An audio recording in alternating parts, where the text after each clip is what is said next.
marka xumaan lagaa sheego lagu caayo layskugu kaa tago been lagaa alifto kaala ku baraysaa looga baxaa bani aadamku markuu hadlaayo caqligiisa iyo cindigiisa iyo garashadiisa intay gaarsiisantuu hadlaa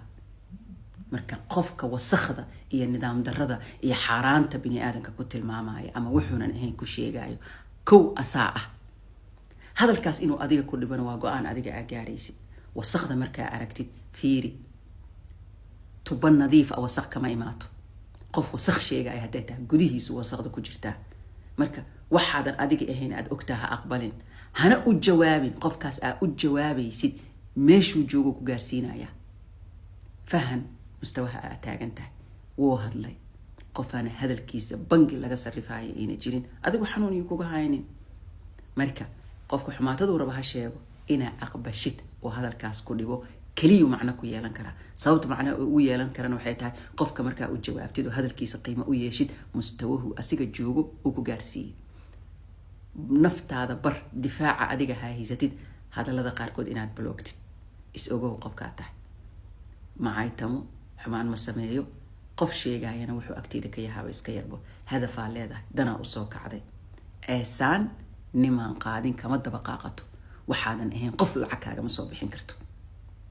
xatman walaa bud adduunyadu waa tii tilmaamtaa waxaa leey waxaa tahay uu ilaahay subxaanahu watacaala soo bixiyo xaqa marka baatilku waa badan yahay xaquna waa hal qur-aanka muxuu ku leeyahay xaqu yamtaqu lbaatil maalintaada sug laakiin ha jawaabin xumaan ha ku hadlin daa'iman mustawahaada meel sare ha kuu joogo wacyi aad ku diido xumaantada qofka sheega asaa ah ha u noqonin dadka qaarkood ee qashinka iyo urka waxaan ahayn aanan aqoonin inaa u noqotid salladii wasaqda lagu shubaayay iyo kaa dhigin mar haddaa aqbashid hadalkaas ood adiga jawaabtid ama aa ka kululaatid ogow meesha qashinka lagu shubo waxama dhahantid dadka qashinka ahaa waa waxaad u noqotay salladii ay qashinka ku shubaayeen fikriga qaladka hadalka qaladka alla ka dheerida ka timiday hadday kaa xanaajiso maaragtay ogow waxay kuu bedeleen meesha ay qashinka ku ridaayeen su-aasha kuwaada isweydiinaysid wax allay waxaa dhahda xora u tahay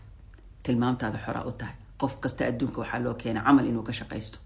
inaa aniga aqbalo wax weyn kaa dhigo maaragtay waa mid aniga iga go-da dadka xan markay hadlaayaan adduunyada meel hadalkooda laga sarrifi kara keen bangi qaadanaya keen qof aaminaysa kaala keen ma jirto qofka karakterkiisa way ka muuqataa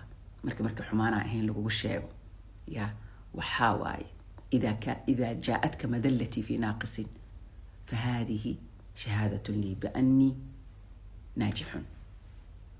qof sare inaad tahay waxaa keliyoo lagu ogaan karo markay dadku iskugu kaa tagaan waayo marka fahan hadal la yiri oodan ahayn iyo ku xanuujinin jasta kala garo waxaa u jawaabi lahayd iyo waxaa aad ka jawaabi lahayd kala garo aamusnaantana waa adduunka awoodaha ugu weyn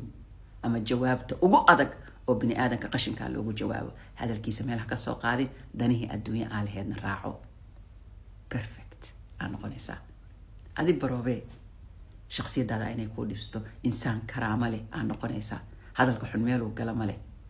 qofuu ku laabta bisuu leey kii sheegayuu ku laabanaya waxaadan ahayna cid lacag kaagama soo bixin karto kheyran ku rajeynaa jacaylka la iswanaajiyo ihtimaamka la isi siiyo jacaylku jacayluu dhalaa jacaylka la isbahdilo la isyasana qof kalaa lagu kor jeclaadaa qofku jecel oo ku wanaajinaya haddaa haysatay ha iskaga dheelin berriyaa la xanuunsan doontaa